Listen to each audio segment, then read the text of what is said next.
And we're back with Blitz, soon to be renamed. We're going to unveil that name next week. But I am Izac with Fun Football Podcast and co-host of Blitz.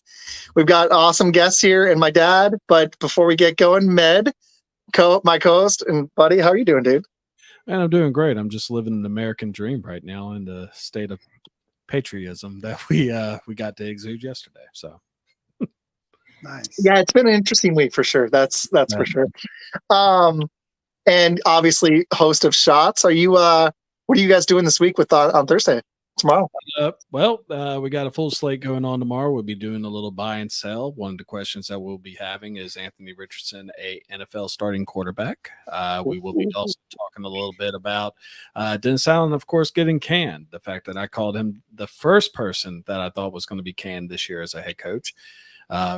Shea kind of beat him to the punch. Not exactly something to celebrate, but it is what it is. We will also be doing some predictions with the Lions and trying to remember who they're playing. We'll be Lions and Texans. Sorry, Texans. I actually haven't looked at the Week 10 slate yet. Yeah.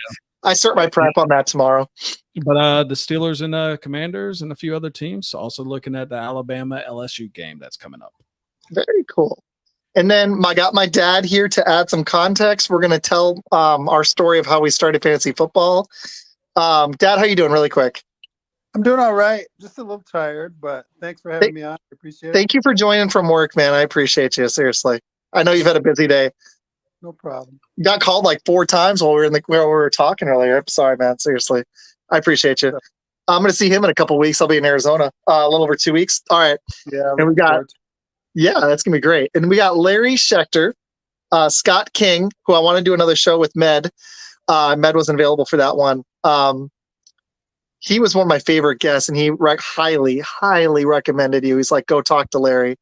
And I'm really, this would have happened sooner, Larry, but 3 weeks ago today, my wife was in a car wreck, and it's been a really rough 3 weeks. We probably would have gotten this done sooner, but I appreciate you being patient, and thank you for joining us. Seriously. Yeah, thank you, Larry. No problem with the wait. How's your wife doing okay? She just got news today. It's going to be over 6 months before she's back to work, maybe. And the doctor said she might not get 100% back. We don't know yet. So that was really discouraging because she's only 29. It was a really, really gnarly wreck. They were T-boned. Wow. I haven't told the story on this show yet. I told on the other one. So she was driving. I'll do this quick. She was driving on a 2-way highway. So this is her.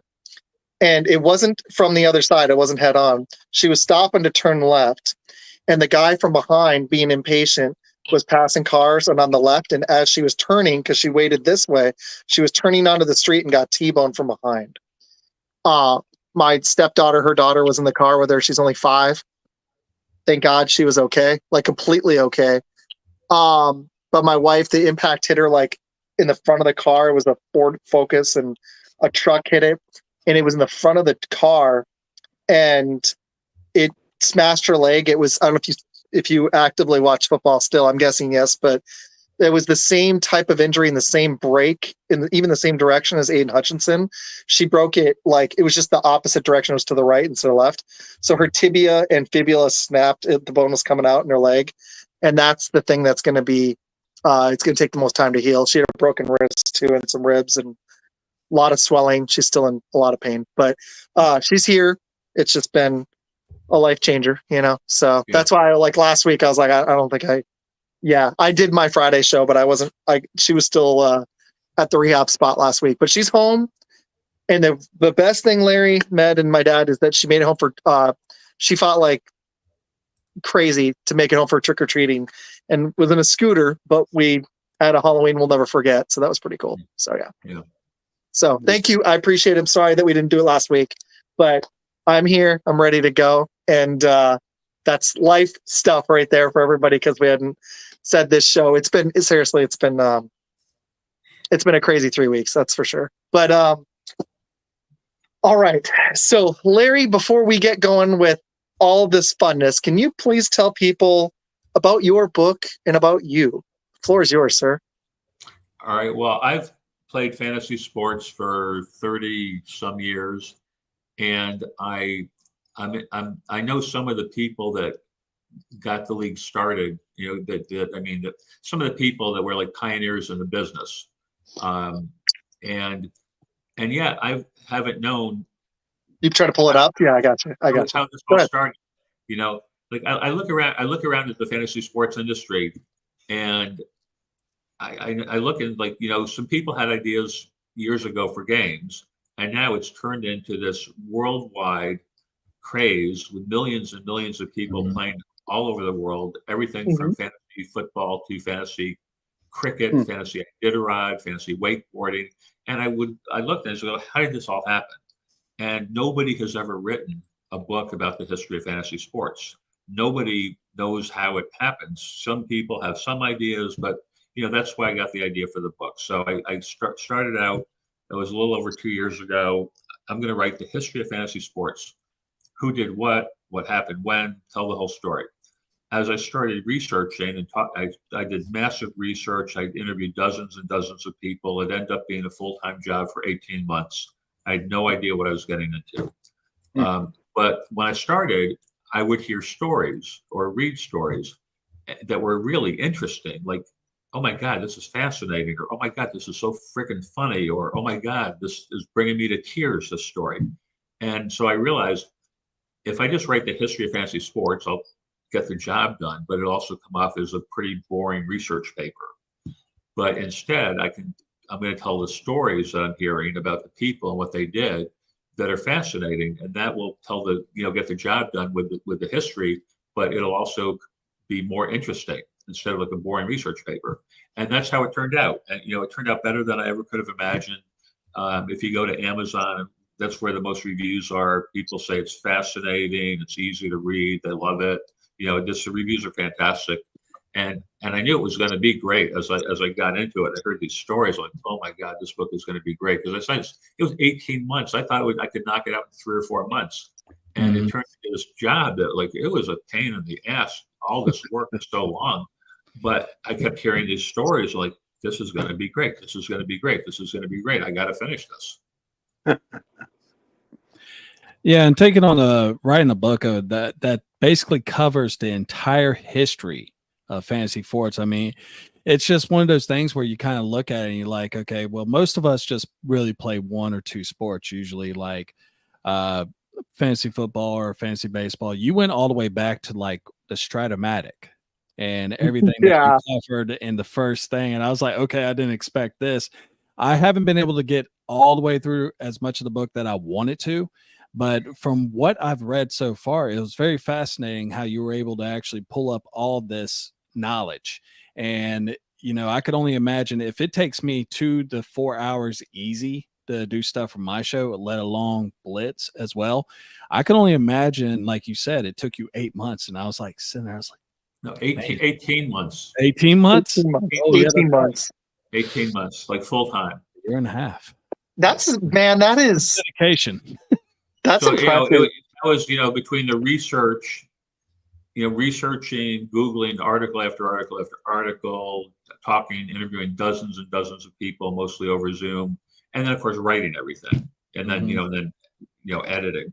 But yeah, it was, and I'm when I was interviewing people, most of it I'm asking people about stuff that happened 20, 30, 40 years ago. And most people can't remember what they had for lunch yesterday, let alone something happened years ago. Yeah, me too. I mean, what did I have for dinner an hour ago? I don't know. It would have taken me a minute to remember dinner 2 hours ago. And I would get conflicting information. One person would say one thing, and somebody would say something different about the same event. And so a lot of it, I was like, had to be a detective and try to figure out, what's really true. And like I might be, and sometimes watching myself back on the Zoom, I would record the Zoom so I could then watch it back and write down what I needed. Sometimes when I was watching it back, I felt like I was a lawyer doing a deposition or an investigator. I'm like, well, Izac, you just told me X, Y, and Z, but in an article 20 years ago, you said ABC. Were you lying now or were you lying then? But I would usually go with what they said in an article 20 years ago because now they can't remember. It's funny. I was just reading it. I've not finished it either, but I'm absolutely gonna. It's been a long week, but a lot of family stuff. But I've really enjoyed it. And one of the things I liked about it the most is I almost went for journalism, and I was a newspaper editor in high school and college. And I remember the level of work that it took just to write like a little sports or entertainment article, and the number of interviews and the time, even after I'd done it for, I think I did it for like 6 years, and the amount of time it took even out like in my last year of doing it. So right, and that was sometimes for an article. Like the longest one I did was like I did a half-page spread once, and that took several. I mean, that took me like, honestly, I think the whole work. My dad remembers all my time editing my page. That would be hours. I'd sit one night. I stayed there till I think 11 o'clock, and he had to pick me up. I think he remembers that in high school. I was an entertainment editor, so the level of work that took for half a page. Yeah. Kudos to you, man. That takes serious love for fantasy sports, for wanting to do this. And after what happened in your personal life, man, I mean, I don't know you that well yet or anything, but that takes some serious heart. Seriously. Yeah, thanks. Yeah, so Med was talking about Stratomatic. Like, yeah, I went back to the very beginning, like precursors of fantasy sports. Then, how did fantasy football start? How did fantasy football spread? Same for fantasy baseball. Then the first publications, magazines, books, first radio shows, TV shows, websites, the first statistics services, like the whole thing. Then, Fantasy Sports Trade Association, legal issues, everything through more modern, like daily fantasy sports. And worldwide expansion. So it covers the whole thing. And when I started researching, like as far as like Stratomatic is concerned, I thought, some people say Stratomatic or APA, games like precursors of fantasy sports, and I, to me, maybe not so much, because the difference between those and what I would call modern fantasy sports is games like APA and Stratomatic are based on professional athletes' real statistics, but it's for prior years. It's, whereas fantasy sports is the upcoming year, so you don't know what's going to happen. You think Christian McCaffrey is going to have a great year. He probably will, but you never know. And this year, of course, he got hurt. Whereas like Stratomatic is, it's based on what the players did last year. But the thing is, so when I started, I thought, well, I'll probably just mention Stratomatic, Apple were kind of like precursors, probably 2 or 3 paragraphs. When I started researching, I was like, oh my God, there's so much interesting information about like Stratomatic and APA. It's like incredible. So I, it's like most of the first chapter is about those. You got people who've been playing in these leagues since college, like for, Stratomatic leagues, APA leagues going for 50 years, keeping college friends together, that sort of thing. You got a guy in Pennsylvania was in an APA baseball league, and after many years in the league, he got ALS. And so everybody thought he's going to have to stop playing. His wife said, if you want to keep playing, I'll do whatever I have to do so you can keep playing APA. So she would go to the games with him. She'd roll the dice, make the moves for him. He'd tell her what to do. And after doing this for like 3 years, he got to the point with his ALS where he could only communicate through a computer and an eye reader, and his wife reading his lips. And in that condition, his team came from 2 runs behind in extra innings to win his first ever APA World Series, after being in the league for like 39 years. And everybody started crying. And Stratomatic is like a continuing theme throughout the book, because it influenced so many people in fantasy sports positions in Major League Baseball, played Stratomatic when they were a kid. And like there's a great story about John Miller, the Baltimore Orioles baseball announcer. At one point, they were going to take a flight to the West Coast, and Bobby Bonilla said, "Hey, bring your Stratomatic game." And so Cal Ripken walks by, seeing these guys playing Stratomatic, and Cal Ripken's like, "What's this?" And Cal Ripken starts playing, and like it's a great story about Cal Ripken. It really shows Cal Ripken's competitiveness, what he did for that game. So yeah, there's a lot about there's a lot about Stratomatic, and as I said, goes through everything else. I love it, man. Seriously, that was when I saw that. That was one of the things. I know Matt will pop back in a second. I want to give him a chance to say more about this before we dive in. But this man, yeah, that was one of my favorite things when I saw that, and it made me want to research more in Stratomatic. But one of my other favorite things that you said in the book, there was a lot that I'm enjoying so far, but you made a really good point beyond all the research that you did, which was amazing. But it adds. Hold on, let me add Matt back in. Here we go. I could have got myself, but thank you. Oh yeah, it's right. You have. I forgot you have admin access too. One of my favorite things is that how much it adds to the sport that we play. Like I'm in a work league, and that gives everybody something to talk about. And it's not just at work that where it gives us something extra to do. And this is common sense stuff, but how much more love it gives you to the game. And one of my favorite things about reading about is I didn't even, I started in the 90s, so I've done this for over 25 years, which isn't that long compared to some other people that played it, but it's added so much for me with my dad every year for over a quarter century now.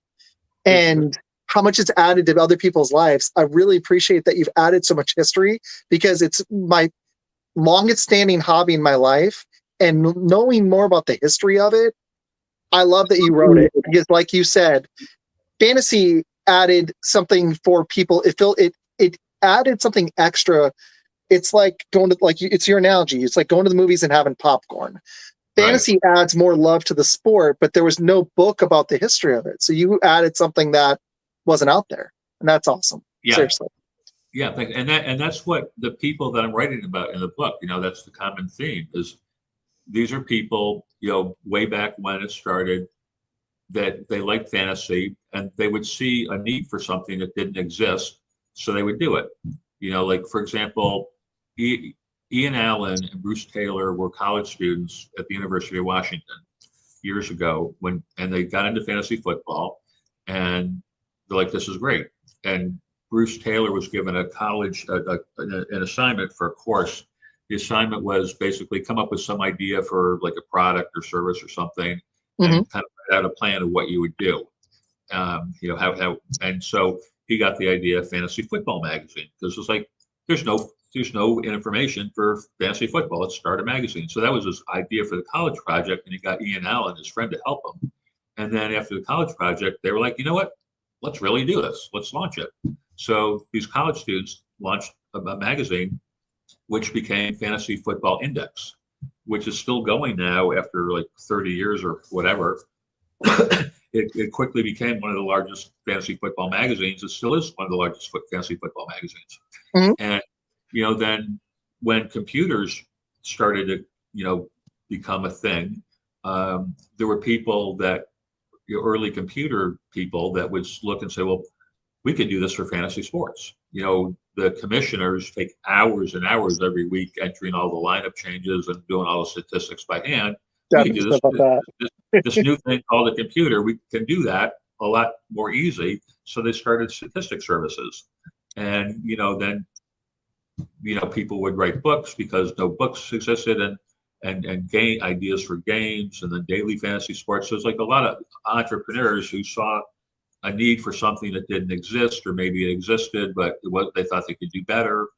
And so there's stories about all these people, like you were talking a while ago about how much work it takes for for some of your articles. Well, there's a guy named Peter Pizarris who started what became Commissioner.com, which is the basis for CBS Sports Commissioner Service, statistics service.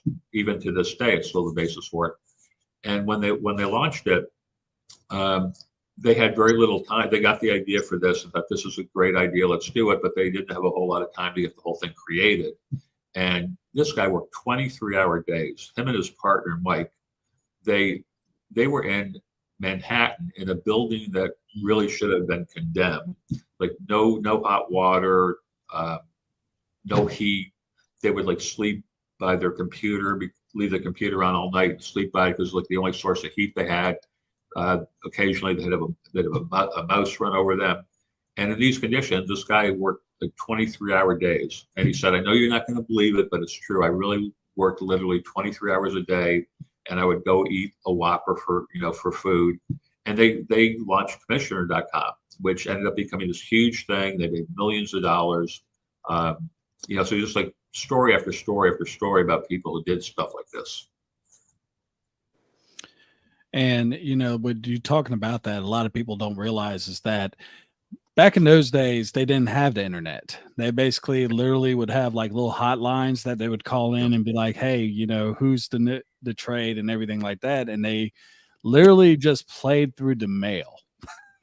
Right. And I was like, this is unreal. And, it really and truthfully, in some parts of it, I wish that fantasy football was kind of like that today, where you actually have people where you go and actually meet that go see this. I mean, if I remember correctly, the first ever fantasy football league that is still active to today was created over in California, if I remember correctly. Yeah. And it doesn't have any points for yardage. It's regular scoring football, which is just touchdowns, field goals, extra points, and safeties. Which is what you said you wouldn't do for a while. I kind of want to do one of those. I want to do a reverse fantasy league where the lowest scoring but has snap percentage. That's how you win. I want to do a reverse league one time. I want to see if it'd be any fun. I've never done that. It'd be interesting. But yeah, there's guys like you kind of said, the story about the gentleman that had ALS and was able to win with his wife. That is heartwarming. Oh yeah. I like that. I really like that story. That was my favorite part of the book so far. Yeah. Well, you probably haven't gotten to the one that mentioned. Well, maybe you have. I don't know. There's a story about a guy who was in the World Trade Center on 9/11 on his honeymoon. No, I didn't get that yet. This is an unbelievable story. His honeymoon, he's in the World Trade Center on 9/11, and his story of what happened and how he and his wife got out of that hotel and survived is amazing. I mean, after I interviewed this guy, I was crying. And every time I watched back the Zoom to get the information, I would cry. When I was writing it up, I'd cry. Yeah, unbelievable. And the thing is, it's not in the book just because, oh my God, it's this unbelievable story, has like a gratuitous sex scene in a movie or something. Mm-hmm. It's like it's in the book because this experience directly led to what happened, that he became involved in the fantasy industry, which he still is today. So that's an amazing story. And then there's lots of things that are funny. You got like Lenny Melnick. He and Irwin Zwilling did like the first big fantasy sports radio show, and Irwin owned a box company in Long Island, and the radio station was like 15 minutes from his box company, and 800 numbers weren't very common then, but he had an 800 number for his box company. He wanted to make it available for his radio listeners to be able to call in from wherever toll free. So he would leave his box company. He put call forwarding on the 800 number to their radio station so his listeners could use it. And then after the radio show, he'd drive back to his company and turn off call forwarding. One night he forgot to drive back and turn it off. So the next morning, whatever the morning radio show was, they're getting calls like, Joe from Staten Island, you're on the air. Yeah, where the hell are my boxes? I like that. Yeah. And the other thing I found really fascinating, I want to get into our story, but the other thing, there was a lot I found interesting already. That's why I'm excited to finish it. And Larry, if you're up for it, after you edit, I'd love to buy a copy and ship it to you to have you sign it. That'd be really cool. If you're down, I'll message you about it later. But the thing that was really interesting and that I hadn't really thought of until I got into it was the guys who started it, and then in different they tried to the rotisserie guys tried to trademark it, but other people just changed the rules and kind of made it their own. So it was really interesting because it was an amazing concept, but look at what it's become today.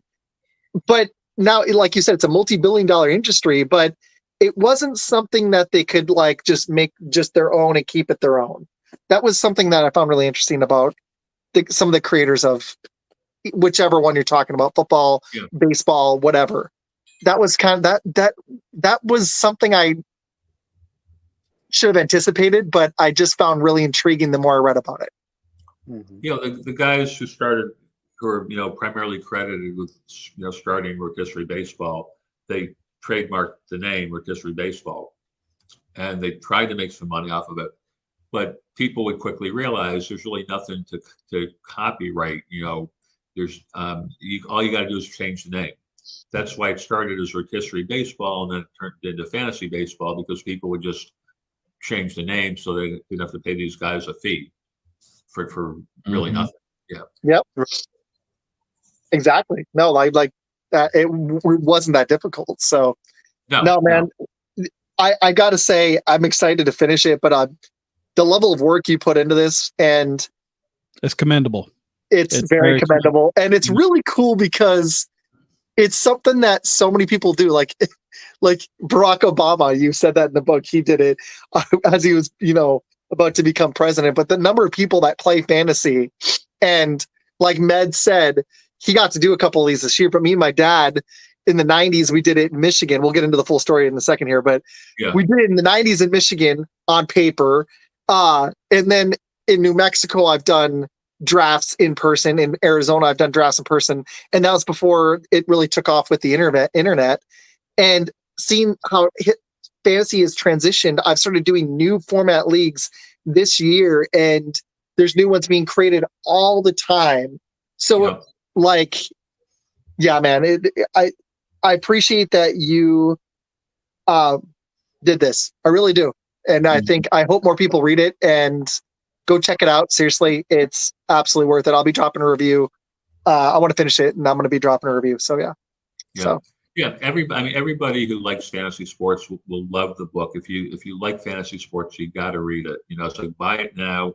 If you're busy, buy it now. Read it when you have time. If you can't buy it now, put it on your holiday gift wish list. Even a lot of people who've never played fantasy sports have really liked the book, because it's just not so much about fantasy sports as it is the stories of what these people did. Mm-hmm. I agree. Well, you ready to hear another story? All right, Dad. You're going to add. This is going to be fun because I feel like you're going to add context. Mom did too, that I never even knew. I forgot. So I remember when I think, Dad, what year did you start? 93, do you think? 92? I think it was 1993. Okay, so I was born in 88, so I was 5 years old. And I remember watching my dad play fantasy, and I really wanted to even then, because he raised me on the Green Bay Packers. I remember watching Brett Favre when I was 3 or 4 years old.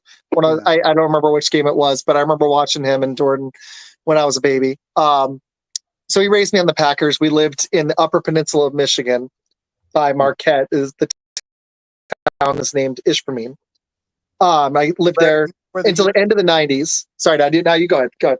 No, Larry, do you know where the UP is? Do I know what? Do you know where the UP is? A lot of people think it's Canada or Wisconsin. Sort of. I'm not real, So it's just like if you know where Green Bay is, it's exactly, where we lived was 2 hours north of Green Bay, Wisconsin.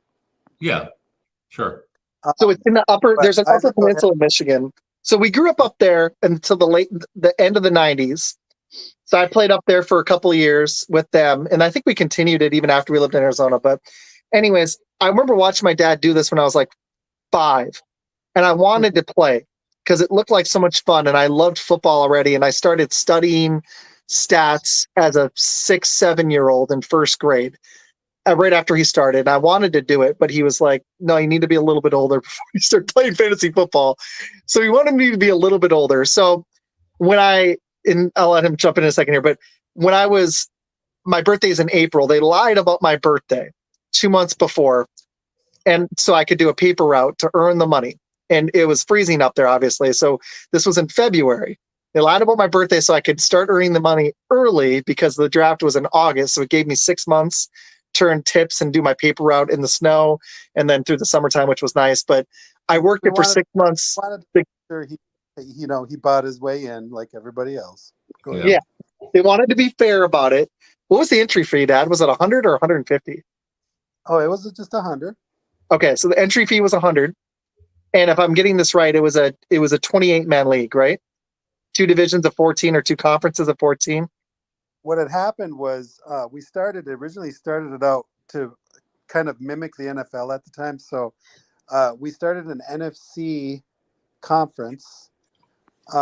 We call it the UPFL, and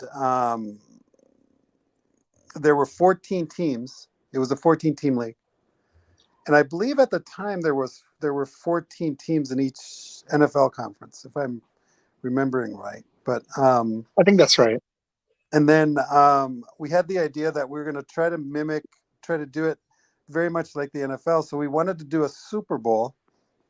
So my brother lived in the same town that I lived in, right? And he was in the original league. And then, so what we did was we broke off we created an NFC and an AFC, right? And and 14 teams in both leagues with the AFC and the NFC, they played totally different pool of players for the AFC and a different, and the pool of players for the NFC. So they would never play each other until the Super Bowl, and that was week back then. Gosh, It was probably the last week, right? it was the last week. I think it was 17. Yeah. I don't know if we had 17 back then. Well, anyway, It was 16 games, I'm pretty sure. it was It the was the late first. 90s. It was the first time that we had put. My brother took over commissioner for the AFC. I took the NFC. Isac's team was in the NFC. He came in. My brother was the commissioner for the AFC, and he ended up in the Super Bowl. And sure enough, if Isac's team didn't end up in the Super Bowl against my brother, right? And it was it was his first league. And the one thing I do remember is that Isac's running back, I to this day, I can't remember who the running back that went out. It's Tim Batuka. No, somebody went out, but you picked up Tim Batuka, I believe, off the waiver wire. Touchdown, Tim. And he ended up beating my brother in the Super Bowl with a waiver wire running back pickup, and got the money. Davis. What did you spend the money on, Izac? Oh, I think I bought a PlayStation, but there's more to it. My uncle had Terrell Davis and had this awesome team. I think I had Randall Cunningham, but a lot of it was like one like year wonders. And I was only 10 years old, so I just did the best I could. And I studied the stats in the newspaper, and I think we had dial-up at the time, so I would look stuff up then. And I started that year. I bought the Fantasy Football Index. I still buy it this year because it helped me win my first league ever. So I still actually buy it, even though it's fairly outdated, and I get more of my stuff off the internet. But I still buy it as a tradition. I bought it every single year. I don't think I've missed one year buying it. Fantasy Football Index was our go-to. Yeah, it still is for Izac. Yep. I still buy it. My dad's like, "You bought it again?" I'm like, I have to. It's a tradition. I'm big on traditions and loyalty, and I stuck to it. So, but I beat my uncle. He had Terrell Davis that 98 season that the Broncos, not the season they beat the Packers, but the next year where they beat Atlanta in the Super Bowl. And Terrell Davis, I think he played Miami on Monday Night Football. I can't believe I remember this. And I believe it was either 19 or 29 yards. So he had his worst game of the season, and that was his 2,000-yard season, his MVP year. I believe he won MVP that year. Yeah, and he that was on the Monday Night Football. My uncle needed so many points, and Terrell Davis had his worst game of the season. So I wish Mike was watching this. I should have messaged it to him. But he had his worst game, and I managed to beat my uncle. They brought me, even though it was late December, it was snowy. They brought me flowers and stuff the next day. I got called into there's more to this. I got called into the principal's office thinking I was in trouble, even though I had one detention ever as a kid. So I got called in. I was like, why am I going to the principal's office? And I was freaking out. And they brought me down, and they had brought me like flowers and balloons and stuff to celebrate that I'd won. And yeah, it was pretty cool. Seriously. It was awesome. They brought that. I think my mom had said this. I think she's right. I think I went and bought a PlayStation with the earnings. It was a few hundred. I remember my uncle saw me the next day. Congratulating. He was my dad drove me down to his house, and he was like, "Congrats, Izac, lucky." But No, it was really cool because that was the luckiest thing, and it's something I'm never going to forget for the rest of my life. And I worked my tail off to get there to get it, and I'd wanted to play for like 3 or 4 years, and that was really cool. Seriously, I really And then you remember, I enjoyed that a lot. It was fun. I think what we did for stats was we picked a newspaper that was close, so it was the Milwaukee Sentinel, and we would always use their stats, as commissioners, both Mike and myself, to score the games out on paper. So we would score the games out, and then we would get it on Tuesday for the Monday night game. Yep. There weren't Thursday night games back then, so No, there wasn't, except for Thanksgiving. Yeah, there's nothing. They didn't do any of that. It was just Sunday and Monday. we could You get those. reminded me of so many stories in the book. Oh, Yeah, really? that's why I was like, this is going to be fun, because the more stories I've read in the book, I was like, this is going to be great, because it was so much fun. Seriously. Let me quickly tell you like 3 you just reminded me of. Like when you're talking about being, you got called into the principal's office and you thought you were in trouble. Well, now here's the opposite of that. A fellow is Wisconsinite the right word? Greg Ambrosius, who started the first fantasy, he started Fantasy Sports Magazine, and then he started high stakes. He started a high stakes league, the National Fantasy Baseball Championship, National Fantasy Football Championship. Anyway, he was hired by Krause Publications to help write the first fantasy sports magazine. And on his 20th anniversary with Krause, he got the exact day of his 20th anniversary. He got called in to the president's office, or something. I'm not getting this exactly right. I might have the details slightly wrong, but it's not the exact day of 20. He gets called by the president. He's like, "Oh, they're going to acknowledge my 20th anniversary. They're going to give me some kind of present or something." He gets there, and the guy says, "We've sold the company, and we've sold you too."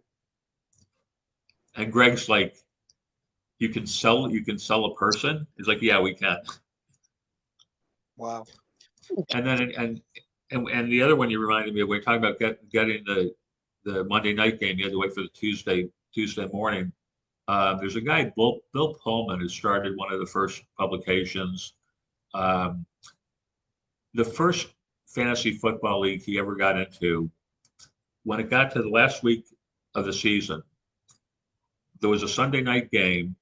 He had a running back going, and he needed the running back to get a touchdown, and he would make the playoffs. And if the running back didn't get a touchdown, he misses the playoffs. And it's a Sunday night game, or maybe it was a Monday night game. I forget. It was probably Monday night. They probably didn't even have Sunday night games then.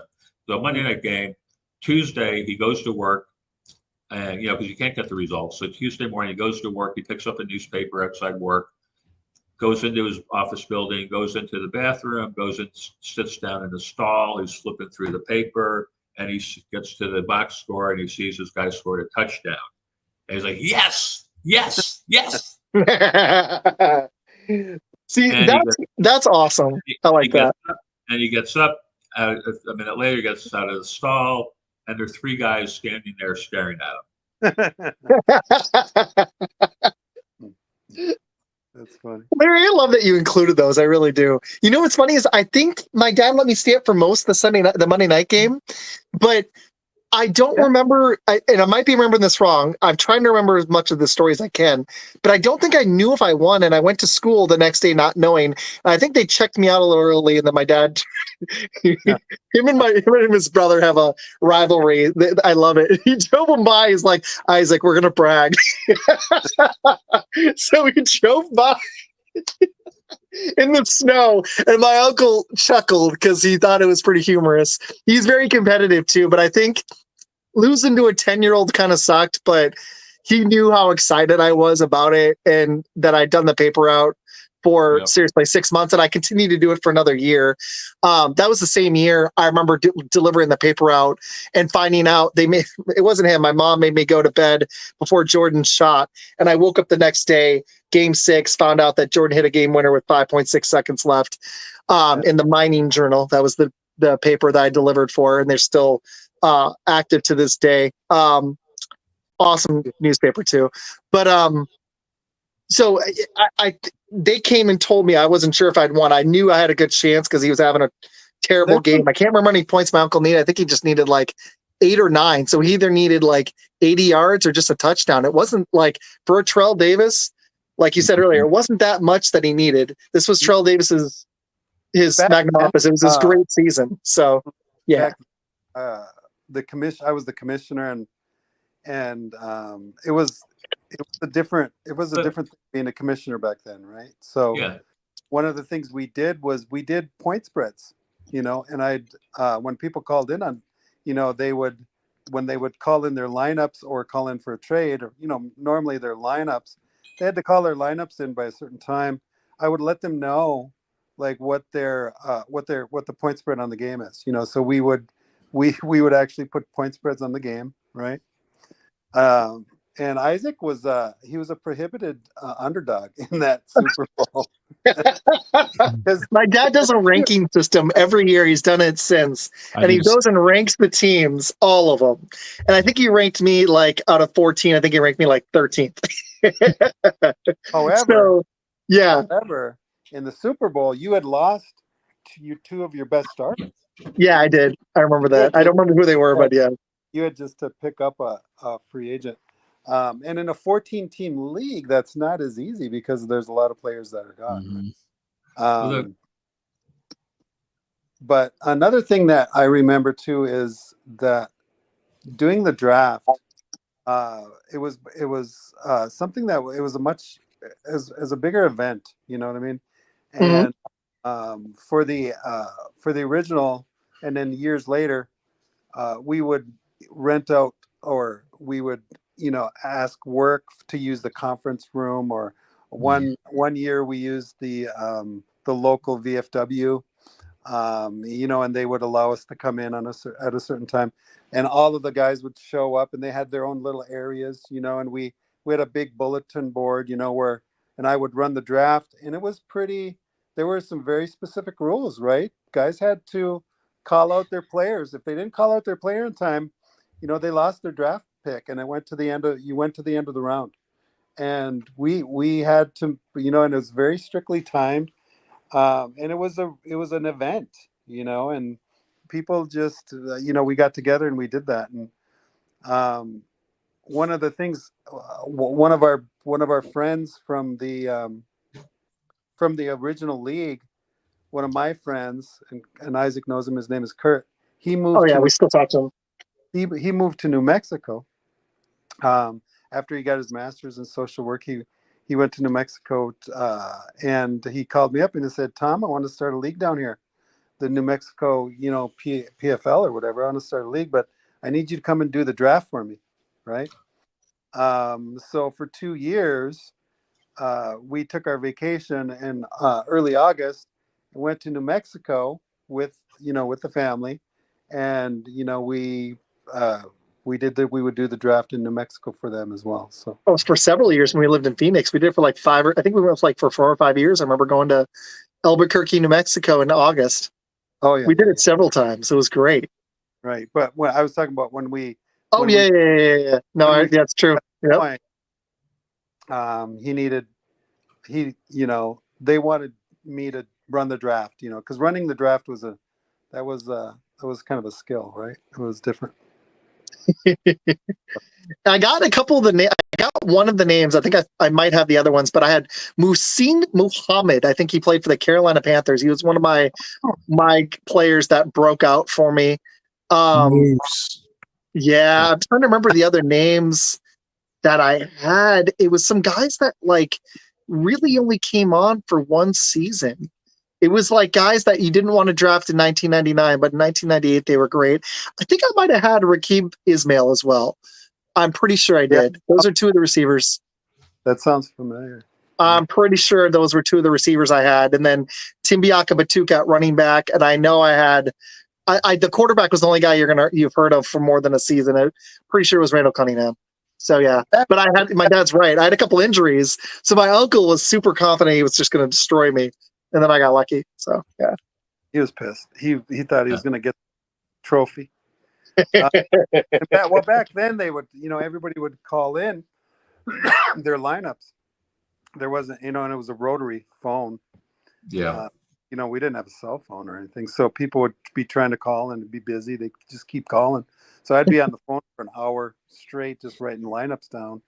And the funny thing is trades that was the commissioner's discretion. So you had to be, you had to really be fair, and because good to the commission. You certainly couldn't call, 11 people and ask them to vote on a trade. We weren't considering that at the time. So, I'd have one person call and the way that trades worked was owners would talk to each other. And if they agreed on a trade, they'd call it in. They'd both have to call it in to me. And then, we'd have to make a decision. Is it a fair, is it a fair trade or not? And most of the time, so, but, there are people that have gotten into arguments and lost friendships because they thought trades weren't fair. And we've had some family stuff happen with that for sure. One chapter in my book is called Innovative Entrepreneurs. And these are people that came up with, slightly different ideas for certain, one was mock drafting, fantasy sports insurance in case your player gets hurt, like an insurance company, various things. And one of them was like legal disputes. If you think a trade isn't fair, you can, use this company to decide whether it's fair or not for you. Oh. And there are a few people. There's like one guy, I can't remember his name off the top of the head, but it's in the book, where he was like a high-priced attorney who defended clients on murder charges and stuff like that. Yeah. Interesting. I like that. And on the side, for fun, he's like, he's like adjudicating fantasy disputes for $10. And he's like, not doing it for the money, doing it because he likes it. Yeah. I like that. That's the awesome. last thing I want to add is that we have a new league. We started a dynasty. We also have an eliminator. I goofed with that today, but it's our first time ever doing an eliminator. And I'm really enjoying it. Me and my dad and Med is in it as well. We all three are eliminated, which stinks, but it's been a really fun league. But we started a dynasty for the first time. Med's not in this one. We're going to probably start a second one next year. I want to get Med in it, and it's a blast. But my dad is the commish of this league, and in honor of that first league, he named it the UPFL for the Upper Peninsula Football League from the 1990s, which was pretty cool. My name then was the Rambling Rugrats, but because I've absolutely fallen in love with the podcasting and almost at a full year on X, but I've just hit a year of doing this show, I decided to name my team name Fun Football Podcast. I retired the other name because I found something new that I love doing about as much as fantasy football, actually, which is this. Yeah. So I was like, I'm going to name it for my other love, which is this, other than, family and teaching. Not Lynn. So, yeah. No. What? Not Lynn, but this. No. I said family. I said family. Lynn's Lightning. Not playing. No, Lynn's the best. That's my wife's name, Larry. I wouldn't be doing this show if I didn't have her support, and I'm divorced, and I never would have thought it with my ex. So when you find the right person, they'll kind of push you towards things that you love doing. So, yeah. And fantasy started as a kid, and I'm happy to still be doing it. So that's something I'll be doing for the rest of my life for sure. And definitely in the 90s, the Fantasy Index was our go-to magazine. Mm-hmm. That was the go-to. Yep. Yeah. Ned, you've been on the sideline for too long. I know you got to have some questions. What you got, man? Oh, no, I got some stories, but one of them is when you were talking about like stuff that happened in y'all's leagues and stuff. Me and my dad started one 15 years ago, and I actually named a trophy after him after he passed away. It's David Smith Cup. And so we got like a little trophy that we sometimes win. And so, Are but you wait, did you win last year? I did not win last year. Oh, okay. All right. I only won one time. I've been in the championship 5 times, but I've only won once. And I actually taught my wife, who actually beat me in the championship one year. I actually taught her how to draft and everything like that. And she drafted a bunch of Packers, which just made it even better. But she was like, she had Jordy Nelson, she had Aaron Jones, she had Aaron Rodgers. I mean, she was stacked, and she did it. But my favorite fantasy football moment was I was playing. It was the first year that we did it. There was only 6 teams, and I had Anquan Bolden, and there was a play where he actually caught a pass behind the line of scrimmage, but they said it was a forward pass, so it only counted for like 8 yards. Well, he had enough yards. If it was a run play, he would get 2 points where he got 1. So at the beginning, I lost. I lost to my brother by 1 point to go to the championship game against my dad. Mm-hmm. And so a week later, the NFL, like a couple days later, the NFL reversed the decision, said it was a run. So I got the 2 points and then beat my brother to get into the game. You got to the Super Bowl with a stat correction. Yeah, with a stat correction. He was like, that ain't right. You know, the game was already over. I was like, Chris, I mean, it is the rules. It is what it is. And you know, I was the commish. I upheld it. But yeah, of course you did. So Larry, a question for me, and we have these memories about what we got to experience with fantasy football. What is your best memory in fantasy sports that affected you? Ooh, that's a good one. I have no idea. My best memory, I don't know. I mean, I've got a few good ones. I mean, I know like a few of my big wins, like on the last day of the season. Nice. You know, like really, really close. Like I won, you know, I won the 2002 and 2005 CDM National Championship against, you know, roughly 15,000 teams. So it's kind of a big deal. That is a huge deal. Yeah, but the thing is, but the thing is, it's like it's like so close, you know, from first, you know, being first as opposed to being second, third, fifth. It's like so close.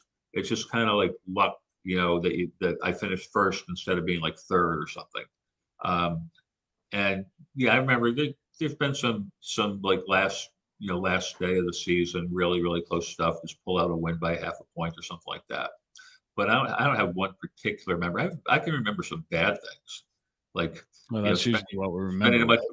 Spending a bunch of free agent money on somebody in the first game they get hurt for the rest of the year. I mean, that. You know, there are times where it's like fantasy. I'm never playing this again. This sucks. I drafted Jordy Nelson, and before the draft was over, he had torn his ACL. I remember that year.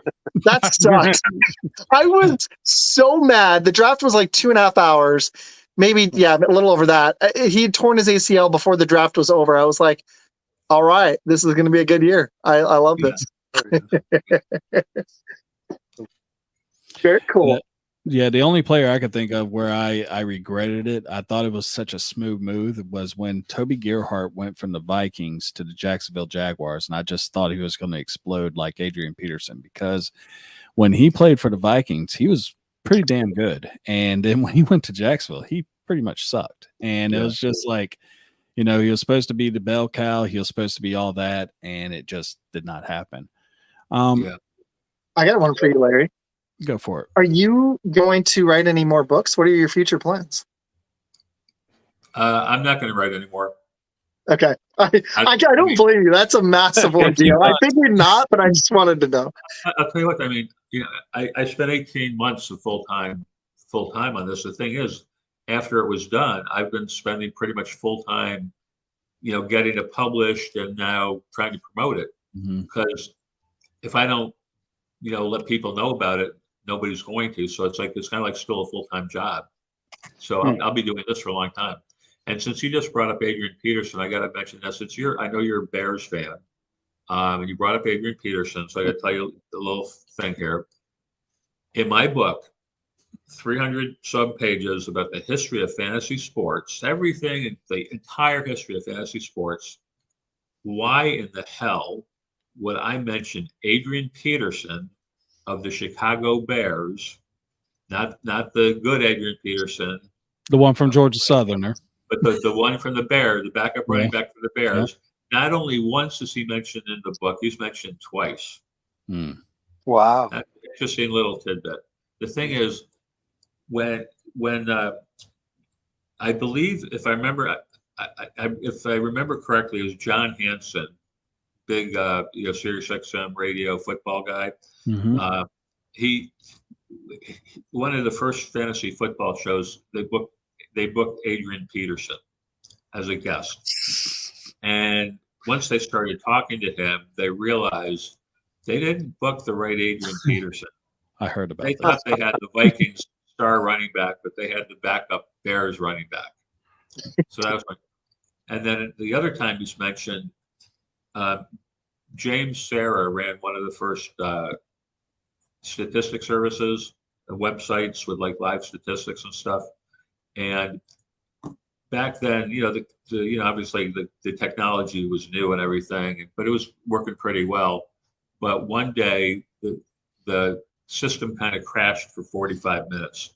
The reason it crashed was because the Vikings were playing the Bears, and they had two running backs with the same name in the same game, and their statistics service was not set up to handle that. So it took. So what happened is, this guy Jim Serry ran this company, and they had these live statistics. One of the first live statistics, which was a great thing. But when this problem with Adrian Peterson happened and it stopped working, I got to look this up. I got to read you the exact wording here, because the exact wording is really good. Let me just find this here. Gave Jason some shine real quick. Yeah, let's hit. This is where you can find the book, ladies and gentlemen, and we're going to hit it again there before we end. Yeah, it's pretty easy. Once you look up Larry Schechter and the history of fantasy sports, and guys, I'm serious. Like, this is awesome. There's a reason I wanted to bring him on.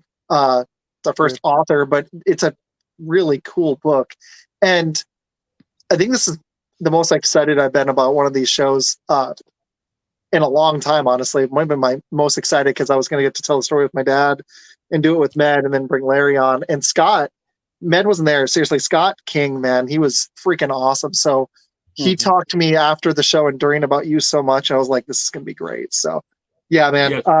I hope people go and buy it.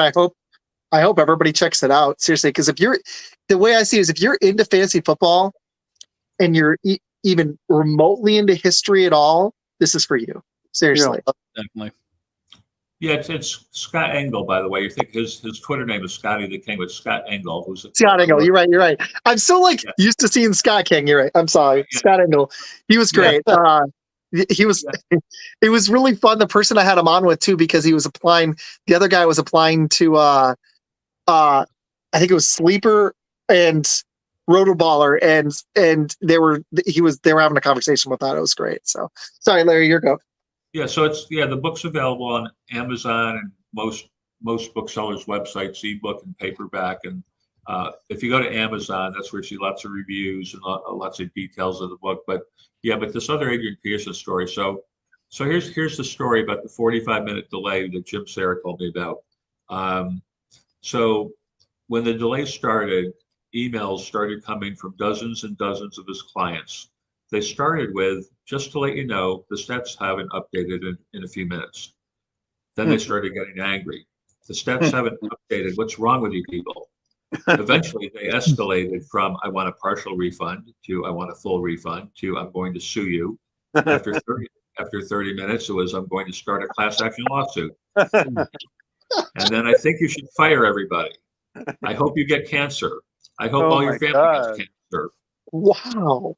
He got over 1,000 emails, despite telling them he was at the mercy of the statistics service. They didn't care. Wow.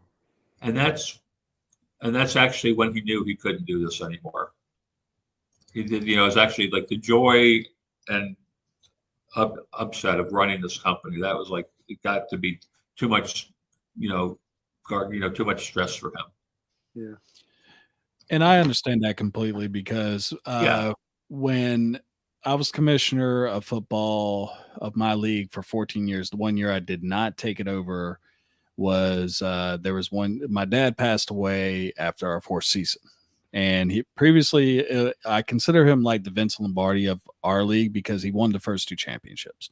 Of course, he beat me in both of those championships, and I won the third one. So, but so you're yeah, like the Dallas Cowboys. That's unfortunate. no, I actually won one. No, I won one. But it and I remember my lineup from the year I won. But after that, it just, he was my biggest rival. I never beat him. And when we switched it over to like my friends and everything, we're bringing them in, they started wanting to change things. And I was like, guys, I really don't want to change anything. This was something that me and my dad made, and I kind of want to keep it that way. And it got to the point where, they're like, well, why don't you do this? And I'm not a huge fan of PPR leagues. And that's what they wanted to go to. And I was like, look, all right, no problem. If you want that, I'll put this one to rest. You start your own league. So I was pretty defined on what my dad wanted. And, at that point, I was like, this is my memory. This is my memory of my dad. I'm going to keep it with that. Man, when you say that, it reminds me that our initial scoring system back in the day was a 100-yard rushing game, right? So if somebody had 99 yards, they wouldn't get a point, but if they got 100, they would get 4 points. I don't know, Larry, if you've heard that scoring system. I've actually have heard that before. I remember how brutal that was because I would have like 98 yards. I'd be so mad. You had to get 100. I mean, that's the very first league was just like touchdowns. Yeah. And no yards. Yep. Oh, like O.J. Simpson would run for 100 yards and get no points. And the guy that vultured the 1-yard touchdown punch would get the 6 points. Would get the points. That's brutal. Those guys that come in for touchdowns, you'd be having to strategically draft them. I actually did a league just like that. It was. Have you ever heard of Emil Kadlick? Emil ran some of the biggest fantasy football publications. He's the guy that co-founded the first high stakes league, the World Championship of Fantasy Football, and unfortunately he passed away not too long ago. But Emil's home league with his friends from Albuquerque, by the way, they had this like touchdown only format, and for years, and like every couple of years, they would meet to discuss the rules. And Emil would be like, hey, how about maybe we add some yardage or point per reception? And they're like, point per reception? What the hell is that? We got the greatest league ever. Touchdowns, greatest league ever. No, and they never changed anything. So he finally gave up trying to get them to change it. Well, Larry, I'm still in the growing stages, but the one thing I can offer is I've met a lot of people, and I'm going to be throwing your name out there a lot because we can go for a little bit longer, but I don't want to keep Matt up too late. But I don't know what time zone are you in, Larry? I'm sorry. Where I am, it's like 10. And by the way, speaking of that, I don't know if anybody's noticed me. I've like yawned a few times, and I just want to say for the record, I'm not because I'm bored about this. It's because I was up very late watching election coverage last night. No, I understand. I actually had to put it down to go to bed because I was I'm getting over a cold, and with all having to the extra. My wife's still in it. She's not walking yet. She's got a walker in a wheelchair, so she can wheel herself to the bathroom. But I'm trying to help as much as I can. So. Unfortunately, I do have to check out because I have some work to do. I've got to get back into work. So thanks, Dad. Appreciate it, man. Larry, it was very nice to meet you and talk with you, and I love the book, and we're gonna read through it. Isaac and Med, nice to see you guys. Pleasure. Thanks, Dad. Back to work. Seriously, have a good one. Appreciate it, man. Thank you. Love you guys. Love you too. I'm happy he got to come in for that. That was really cool. Okay, I forgot what I was going to say. Oh, anyways, no, Larry, I'm going to be I've got a lot of people I've met that are very fantasy focused, and I think would get an absolute kick out of this. I don't want to keep you too late because I know it's 10 where you both are. It's 9 where I am, and I'm a teacher, and we start school at 7 a.m. But I hope people go read it because it is a good read. It's a fun read, and I gotta ask. After you read it, or sorry, after you wrote the whole thing, and now that it's sat for a little bit, what you've added a couple things already, but what stands out to you the most? Like, what's your biggest takeaway? My biggest takeaway, is well, I mentioned before, most of the people in it, like the entrepreneurs, they saw something that was needed, and they created it or improved on something. And what happened though is after I wrote the book, the manuscript, I sent it to my editor, and my editor, after he read it, he suggested you should have an epilogue, because I read today, and I'm really happy you did. I really am. I know you read it because I didn't say, you said before you haven't read the whole thing, but then you made the comment about Barack Obama, and I'm like, okay, he skipped ahead to the epilogue because that's in the epilogue. Yep. Anyway, yeah. So I originally ended it on the previous chapter, and the editor said you should write an epilogue. It doesn't need to be long, just something to kind of tie it up. And I thought, like, yeah, okay, that's a good idea. I should do that. So I started thinking, like, okay, what should I write for the epilogue? And when I'm thinking about it, it occurred to me, I had just done what all these other people did. Like you said this before, like I saw a need for something that didn't exist, and I did it. It's like there was never a book about the history of fantasy sports. I saw that, and I did it. It's like, oh my God, I just did what all these people I've been writing about did. I saw a need for something, and I did it. That's pretty cool.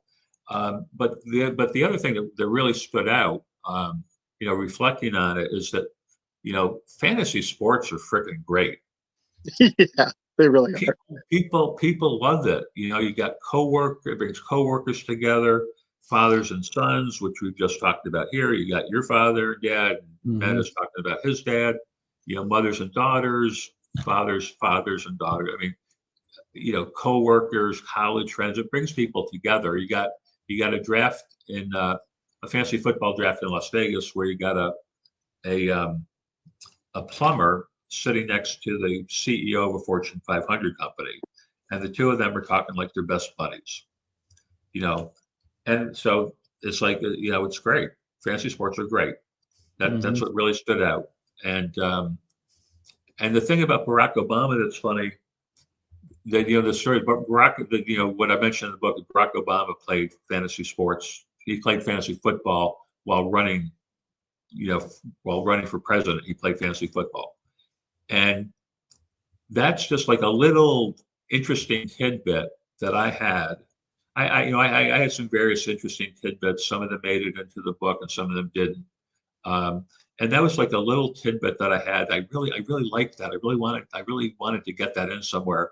I like that you stuck it in. The thing is, I was not able to get it in anywhere, and I'm like, all right, well, I guess that's just not going to get in the book.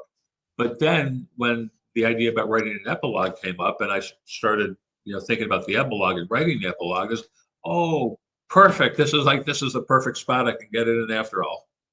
And that was well played that you did it with the epilogue too, because I always like to read it. Like, I feel like I didn't spoil anything by reading it, but I just wanted to get it in before this because I knew I don't want to like deep dive into what's happened here with me the last couple of days. So I read as much of it today as I could, but and I'm a special ed teacher, and this is a grading period week, so I haven't had time at work this week as much either.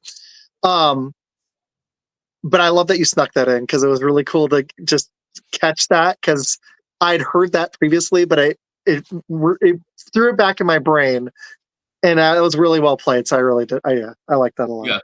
Yeah, nice.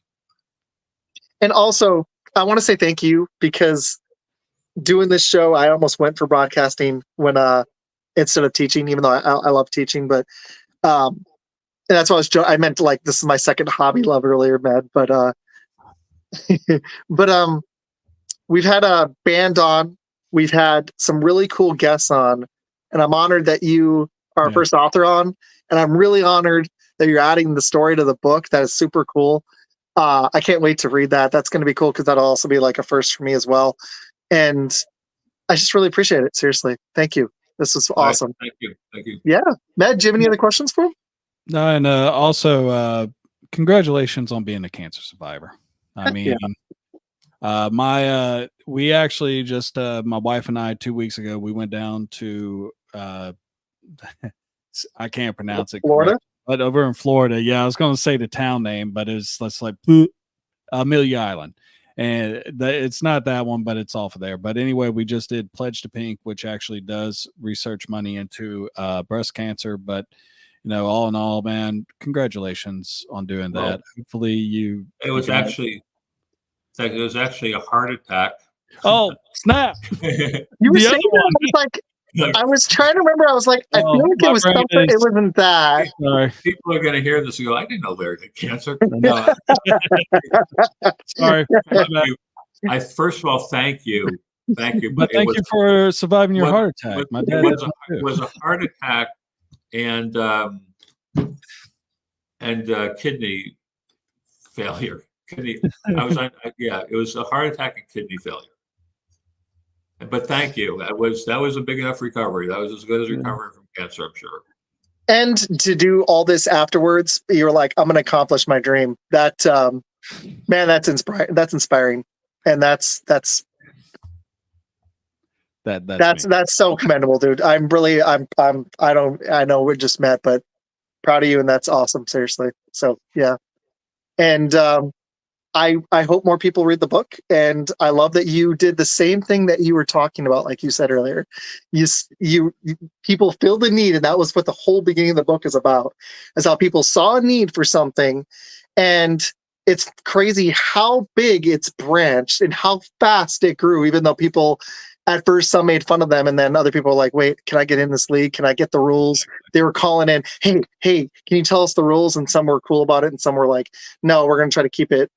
The way it is. But you did the same thing that they did. You were like, somebody needs to tell the story of how this has started, because it's become such a mainstream thing. Like even in Texas, where I live, where sports betting isn't legal, fantasy sports is. And it's all over the place. And I think it's just going to continue to grow, clearly, as the NFL does. Yeah, and even like Paul Charchian has been in the industry his entire life. And he was the president of the Fantasy Sports Trade Association for 12 years. He read the book, and he's like, I've been in the industry my whole life. I didn't know a lot of this stuff. This was like enlightening.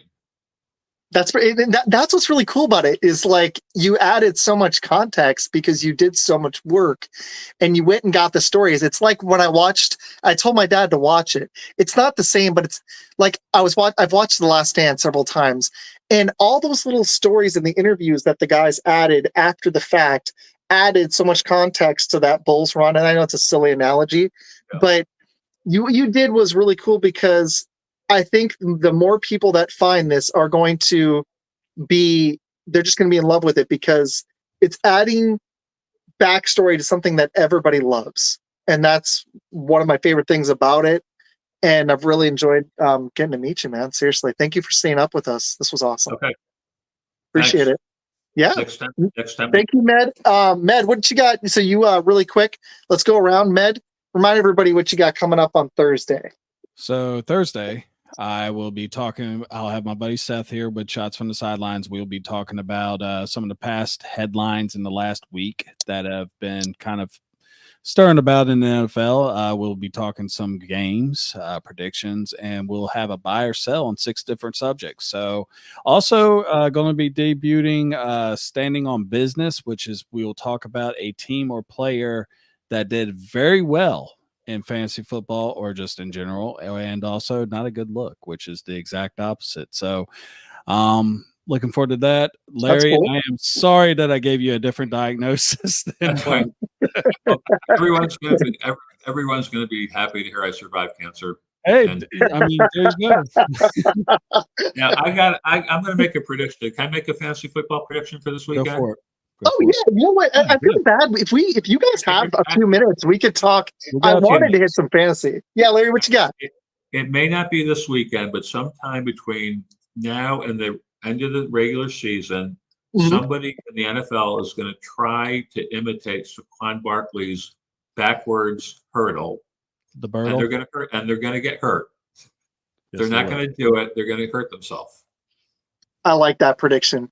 Can I ask you? I have one. You know, if you have a minute, I want to ask you a quick fantasy question. Or you know what? What's before the trade deadline? What is one player that you don't have that you would target in a trade? It can be any position. What's one player that you would love to get on your team? It was something I asked on Twitter. Oh boy, I don't know. I mean, I have Jaden Daniels. I have Saquon. I would like to get. I hate to admit this, but I'd actually like to kind of, even though he's had some moments, I'd like to get rid of Marvin Harrison Jr. because he's been rather up and down for the Cardinals, but which has been kind of unfortunate. And I have Jordan Love, and he's kind of tanking my work league because he's been throwing so many pick sixes to, whoever's in the area. 9 straight games he's been throwing a pick. Marvin Harrison was kind of, there was so much hype for him the first couple of games of the year. Then he's been mediocre. It's been really up and down. He'll have like 18 or 1, and it's hard to live with that in fantasy because you're. I picked him in the second round. I got caught up in all the hype. My dad in our dynasty is not here, but he picked him in the first round. And this is a fun little fantasy story for him. I'm on 5 in that league, and I was all ticked. My dad can tell you. First year of that league, I've never done dynasty, and now I'm 4-5, and I play him this week, and I'm projected to win. So I'm hoping to. I've never come back from 0-5 to make the playoffs, so it might happen. But and the other thing I did was I stashed Nick Chubb, and I don't know how that's going to work out. But it's been a weird year for fantasy too. How are you? Yeah, a lot of injuries. There's been a lot of injuries, and passing's been down. What's your best record in any of your leagues? Well, honestly, for the first time in like years, I'm not playing full season fantasy. Oh, okay. I get that. Because I was so busy with the book, trying to promote the book, I didn't have time to prepare, and I wasn't going to do it half-assed. I completely get it because my last year was my first year starting this. Med started previously the year before. He took a few month break after for a minute. Trying to. I almost did not play this year from anybody. Like literally, it was like pulling teeth to get me to play this year. I have actually played some daily fantasy for the first time ever. How do you like it? I've thought about it, and I'm like, I don't know if I want to go down that rabbit hole. Do you like it? Yeah, well, I like it. There's some good. Compared to season long, there's some good things, there's some bad things, but it's fun actually. That's what I thought too. I'm just debating if I want to gamble it, but I have a coworker who keeps talking to me about underdog, and I'm like, it's taken a lot to restrain myself to not do it. But no, that's very cool. Do you still play other fantasy sports? I'm guessing you still play fantasy baseball. Yeah. Yeah. So I'll be, I should be back to season long fantasy football next year. It's tough when something else takes up all your time. Like my fantasy teams last year was my worst year ever, but it was my first year of this, and I've spent so much time on Twitter trying to grow this thing because I want to make it something. Well, you were doing 7 shows a night. Yeah, no, I had 1 week where I did 10 shows. Yeah, I was like, that was a lot. My wife was gone. I did 10 shows in 1 week. I did 3 one day. Yeah, it was crazy. I won't tell Lynn. I'm gonna be like, look, when you leave, you need to tell Isaac to chill. Last time I was a little better. My family goes on. She goes on cruises with the family, and I missed out on a couple of them because I only have so much time off. Larry, I get 2 weeks off, and I get sick. I'm working with kids, so you get sick every month basically. So I've had to miss out on some of them, and when she's gone, I'm like, okay, let's do a show every night. And as fun as these are, they take a lot of energy and preparation. Yeah. Even now, I still, especially for this one, I spend hours of prep usually for each one because I want to come in prepared. So, it was a lot. Even going on other people's shows takes a lot of energy and time, not just the time you're on air. So, but no, man. I seriously appreciate it. Really quick, can you remind everybody, not really quick, you take as much time as you need, remind everybody about your show, where they can find you on Twitter, and floor is yours, Where man. did you find your book? Yeah. Twitter, Larry Schechter, and the book, Amazon. Just if you go to Amazon, look for the history of fantasy sports, Larry Schechter. I mean, you need to put Larry Schechter, but you'll find it. All the reviews are there, all the details. Buy it now or put it on your holiday wish list. Tell everybody you know about it. Everybody. I mean, I wish everybody listening to this, if you like fantasy sports, you're going to love the book. I guarantee it. It's easy to say that, but it's true. And it's not because I'm so great or did something wonderful. It's because all these stories are amazing. And please tell everybody you know who likes fantasy sports, or buy it for everybody in your league for Christmas or something. A guy I know, Eric Kesselman, he got it, and he emailed me after he got it. It's like, I've read 2 chapters so far, and I just bought 3 copies for friends. That's what's up. Yeah. I'm excited to finish it. I'm gonna be sending you some voice messages when I'm done, because I'm gonna have more thoughts, and I'd love to have you back on, honestly, after I finish. That'd be a lot of fun. Finish the book. Okay. Hard to wait. Yeah, no, and folks, I mean, I read a little bit. I mean, Izac could tell you I have 2 jobs, and then I do 2 shows, so I'm like stacked. But what I have read so far, I'm in about 5 chapters right now. That's about where I'm at too, actually. It's pretty good. Like, literally, it makes you think. Like, I did not like. What was crazy, real quick, Larry, is that there was a guy who actually mentioned a Stratomatic in one of my Twitter conversations, and I was like, really? So you're gonna like our next guest? And it's just really cool that this book, it's going to really be great. Please, by all means, folks, we will put the link. Oh, absolutely. I'm gonna put it on Twitter in a minute. Once me and Matt get off in a little bit after the show, I'm gonna copy and paste your Amazon link on Twitter for everybody to see. Yep. And please, by all means, check it out. It's really good. I would give it a 5-star review right now for what I've just read. So, yep. Oh yeah, if you got it on Amazon, give me a 5-star and go to Goodreads. It's funny. It was trying to make me do that earlier. I was like, I want to finish it, but I'll absolutely. I'm going to say something. I haven't mentioned this to anybody. This is the first time I've ever mentioned this to anybody, but the reviews on Amazon are great. It's like mostly 5 stars, some 4 stars. I think there was 1 3-star, but there's a 2-star. Well, what do they know? No. There was a 2-star review. One of the first reviews that came up it was just 2 stars. It was a rating, no review, just a 2-star rating. I'm like, who is this person? Did they even read the book? Like, because they didn't write a review, so it's like, did they even read the book? What do they not like, or is this just somebody who doesn't like me or something? Yeah, you've done great. You've got almost 40 You've got almost 40 ratings. Over 80% are 5-star. It's at a 4.7 out of 5. That's great. Exactly. But why even do that? It's like this 2 stars. It's like, did they? Like I said, it's like, did they even read the book, or they don't like me? It's like It's like, what is this? And then there was there was like one other one where it's like, well, they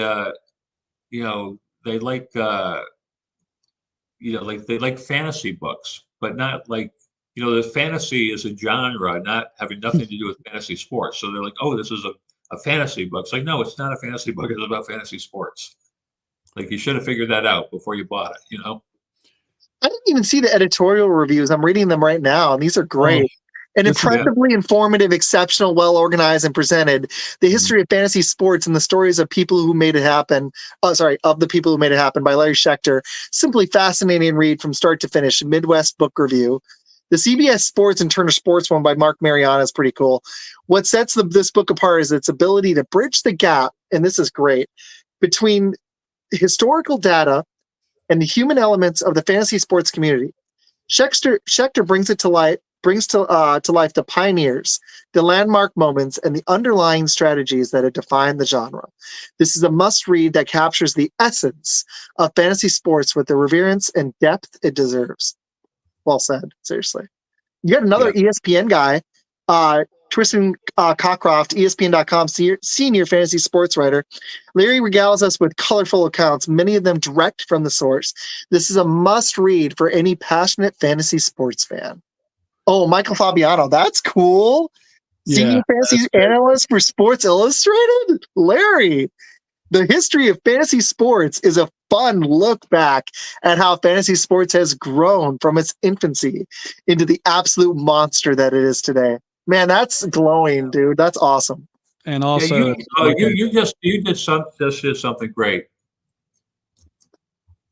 You didn't know who Tristan Cockcroft was, but you know who Michael Fabiano is. Yeah, I think I've heard of Tristan Cockcroft, but yes, I do know Michael Fabiano is. Yes, I do. I'm going to let him know this. That you're like, Tristan Cockcroft, I don't know who he is. Like, oh, Michael Fabiano. The two of them, they were like the first hires by Scott Engel, I believe, if I got this correct. Scott Engel was at Sportsline, and they were like two of the first fantasy sports writers for Sportsline.